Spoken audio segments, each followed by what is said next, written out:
So let us start the, okay.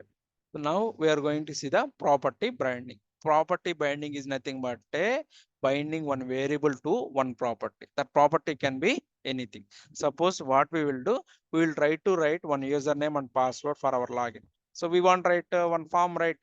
Here we will write a one form. Let us write one form element. I will say form. So inside the form we can write like a, so let us write the one label username. Okay, so this is one username I have written, and same thing I want to repeat for password also. I can write it. Let me write the password also. So now there is already button is there. Let me copy this button inside the here. So right click, format the document. So now we know how to handle the click events, right? I'm going to remove it for now. Let us see here. So simple. We have written one simple login form. Okay, username, password, something like this. Okay, so let us go on. See now what we want to do. We want to write the first event binding. What is the event binding? Okay, so let's see here. By default, what we want to do, I want to create one variable, simple variable. Okay, I will say constant value is equal to 10. Constant value is equal to 10. And I want this value to be binding with my, by default, I want to display here. I want to display, this is a auto populated values. If you don't want auto population, what is the attribute I can use it? Auto complete is equal to off. Okay. So still it's coming. That means we are running something wrong. Auto complete.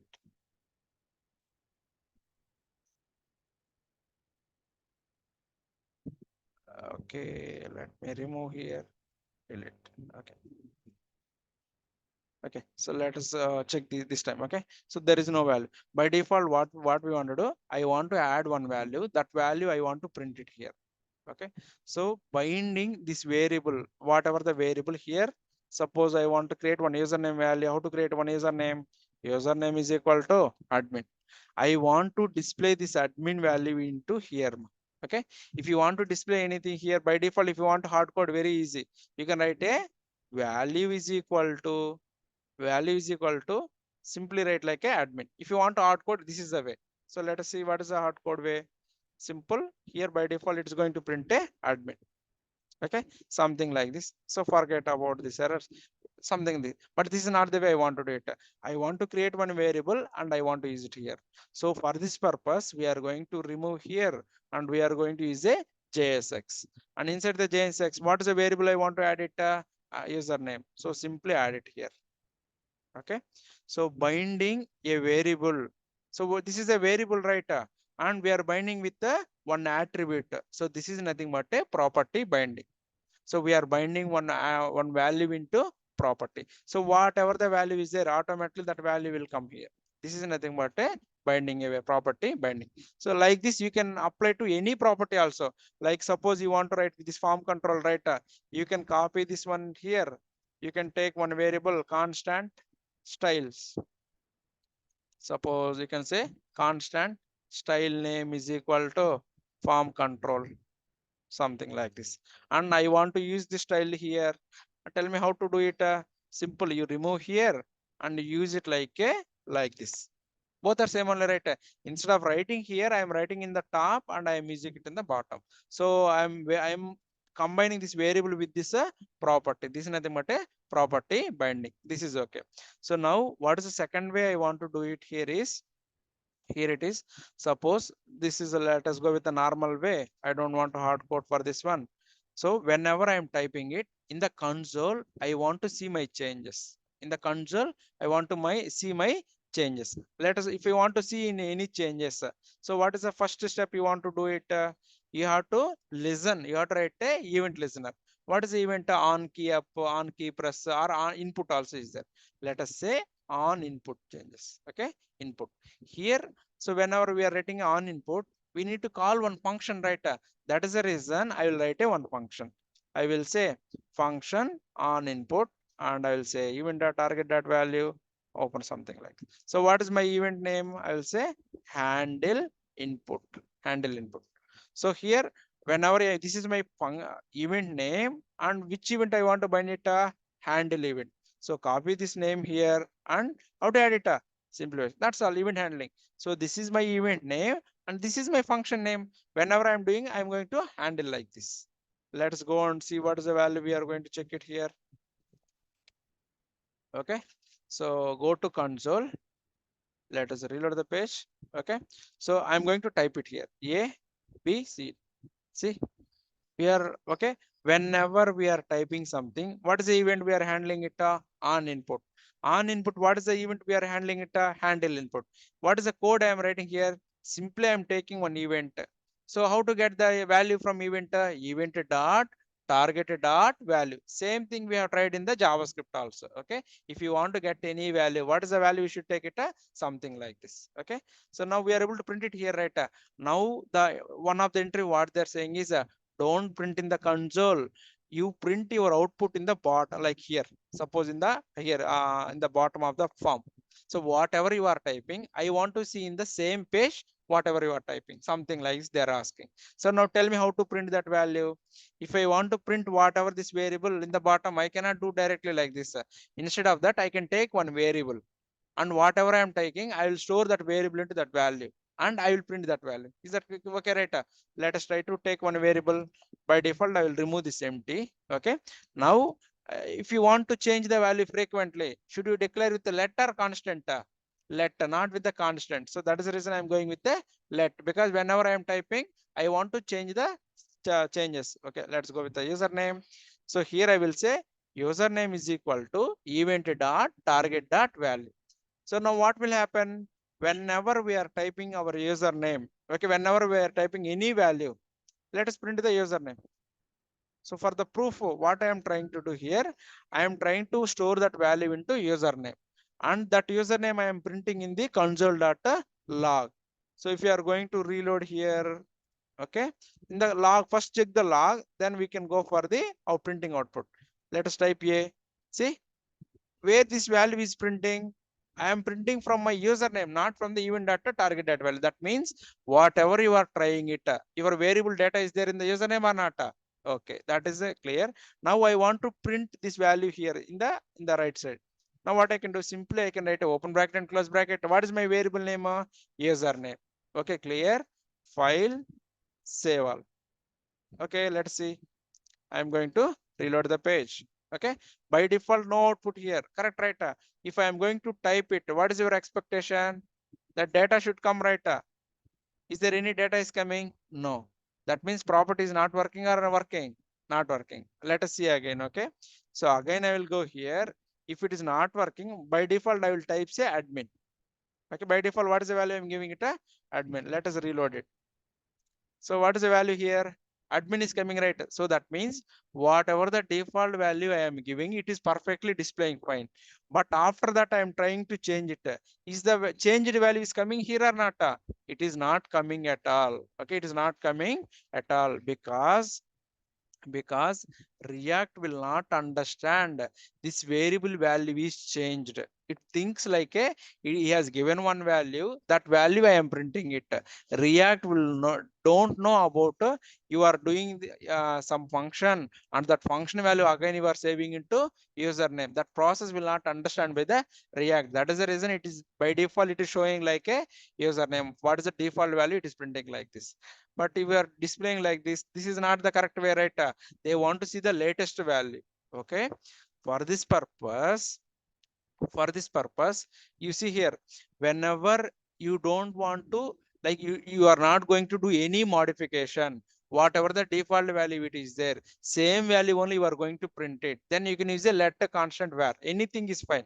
But now our requirement is whenever I am changing it, my value is changing. Whenever my value is changing, I want to print my output also dynamically. In that case, this let constant will not work at all. Okay, to solve this problem, we need to go for one hook called useState. Okay, what is the hook we need to go for? useState. I will explain what is this useState. Simple. Okay, why we are going here? What is the problem here? Whenever my value is changing, React is not understanding that my value is changed. Now we need to explain, hey React, my value is changed. You try to display my latest value. Don't display the old value. For this purpose, we are going for a hook. First, you understood the problem, then go for a solution. So now I am going for a solution, man. Okay. So now the solution is, I'm going to write like a one simple use state. What is the state I'm going to use? The use state. So you type use state and control space. Automatically, this use state is available from the React library. This use state is available from the React library, and you add a bracket here, and simply you can write like a empty value. Okay, so like this you can do it. But now I want to store this value into one variable. I want to store this variable into, this will by default it will return one array. Let a is equal something like this. Okay, so this what is the use state will return? It will return like a array. You know that array, right? So what is an array? Suppose I want to write like an array, something like this. Okay, inside this array, what is the data will be there? Means there will be two values. Suppose I will be having a name comma set name, something like this. So inside this one, what is the value I am having it? A name and something like this. Suppose let us go with some 0 and 1. So first one is a 10, second value is a 20. What is the array value you having it? 10, 20. Suppose I want to get the first value. How to get the first value? Anybody, how to get the first value? A of 0, something like this. I can print it. If you want the second value, what is the way you can do it? A of 1. This is the normal way. If you apply the destructuring knowledge, how to display something like this, instead of doing like this, what I can do, something like this I can do. Okay, so here x means what? 10. Y means what? 20. You understood, right? So the right side is an array, and you are trying to get this 10 into x and this 20 into y. Okay, why we are saying all this story is, this use state will return a array. Okay, this use state is written a array. Okay, so now tell me, what is this a? A is nothing but a array. I don't want to store a of 0, a of 1, nothing like that. Okay, I want to store, this is like a something like this. I want to write a destructuring. I want to store that first value into one name and second value into another name. That is the reason what I am trying to do. This use state is nothing, returns a array. I want to use a destructuring concept. So that is the reason I am writing left side array under say username comma set username. Okay, so now everybody understood what is this username and set username, right? This use state is returning one array. Inside the array, how many elements are there? Two elements are there. I want to store that first element into where first variable, and I want to store second element into where second variable. Okay, so usually this first variable is nothing but a one variable, and second variable is nothing but one function. Okay, second is a function, first is a variable name. Now you understood the syntax, right? So use state is an array, and we are using a destructuring concept, and we are writing like this. Okay, and wherever my username is there, now I am storing like a username. That is perfectly fine. Okay, so now this time I am going to save it here and let us try to do something. See, now also this is not working fine. Okay, whenever you are using this use state, if you want to set any variable value, you should not directly write like this. Username is equal to event.target.value. You should not write like this. Then what you should do it? You should call this function. The second argument is there, right? So what is my argument name? Set variable name. So you remove everything. So you have to write like a set username and frame where you want to get it. Event.target.value. So now whenever you are calling this function, React immediately it will give a notification to React. Hey React, somebody is changing my value. Whenever somebody changed the value, React what it will do? It will get an alert. Automatically it will execute from top to bottom again. Again it will execute from top to bottom. Whenever it is again executing the top to bottom, this time you will get a latest value, and we are going to print a latest value. So this process we are calling as a re-rendering. This process we are calling it as a re-rendering. Let us see here. I'm going to reload the page again. See, this time observe here. AS. Okay. AS div, see, dynamically it is printing, right? Earlier without the use state, are we able to achieve it or not? No. With the use state, are we able to achieve it or not? Easily. Okay. Now what is the hook we are using for this one? Use state.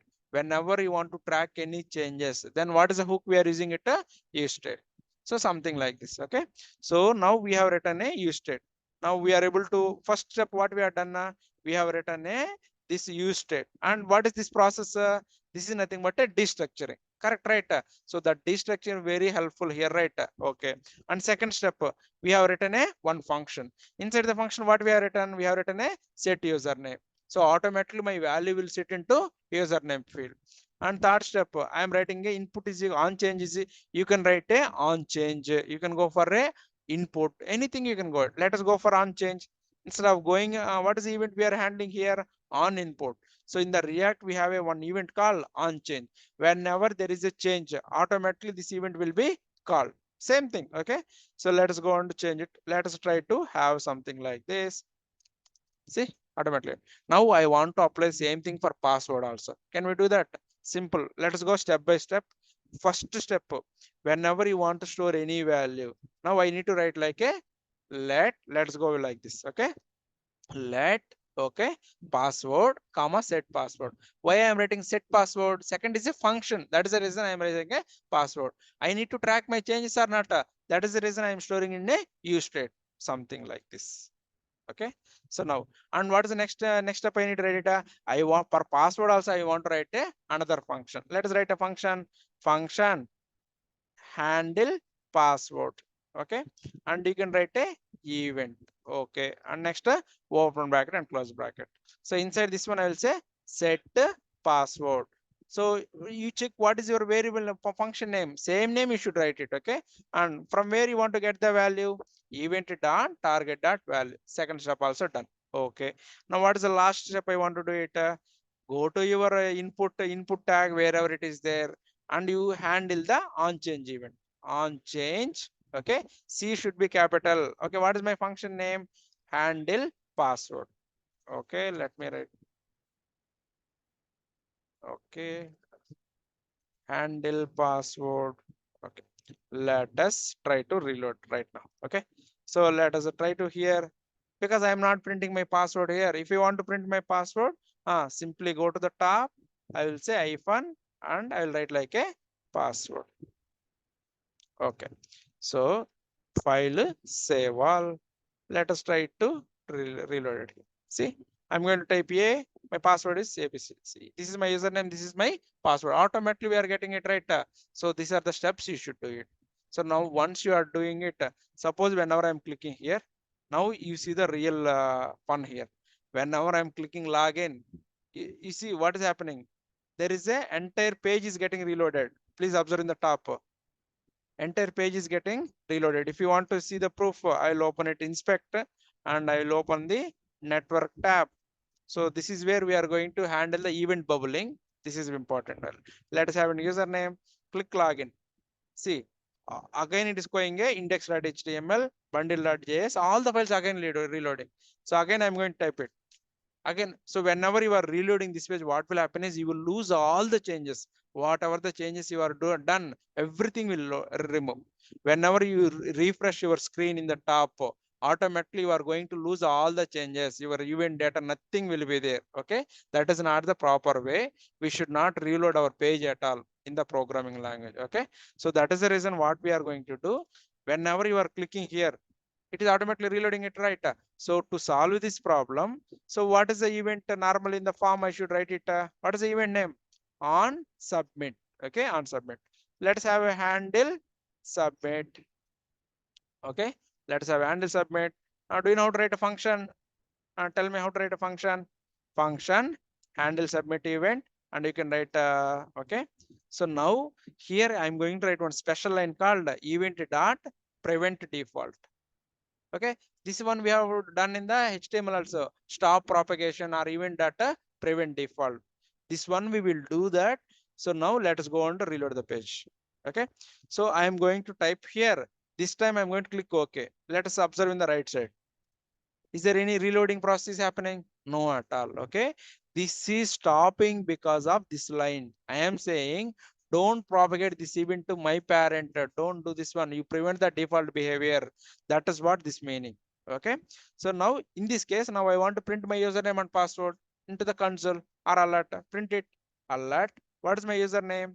Username is equal to username plus password is equal to password. Let us see here. Whenever you are reloading your page, let's click here. See, my username is a ASDF, my password is a ASF. But same for the same code in the JavaScript. What is the difficulty we have faced? Here we need to write like a document dot get element by id and element value dot like element dot value. Again, you need to store that variable, right? Everything is gone. Now all values are in your hand. Now you want to do validation. How to do the validation? What is the validation you want to do it? If username is empty, you want to do one alert or some statement you want to do it. If username is empty, I want to do one alert. How to do it? Simple. If username what is the condition we have written? R dot trim. Okay, so we'll say not condition. What is this not condition? If username is empty, after trim also if it is an empty, I will say alert username is required. You don't need to write that return statement, nothing. Okay, let us save it here and let us check. So let us go and reload the page. I'll say empty and login. See, username is required. Okay, username is required, something like this. Because I have stopped this proper one, this line should be there, event data preventive. So now we are able to display the error, right? Suppose I want to handle for password also. Simple password. Okay, and password dot length is there. Password already required. Simple. Let's go and reload the page. So let's click here. Username is required. Okay.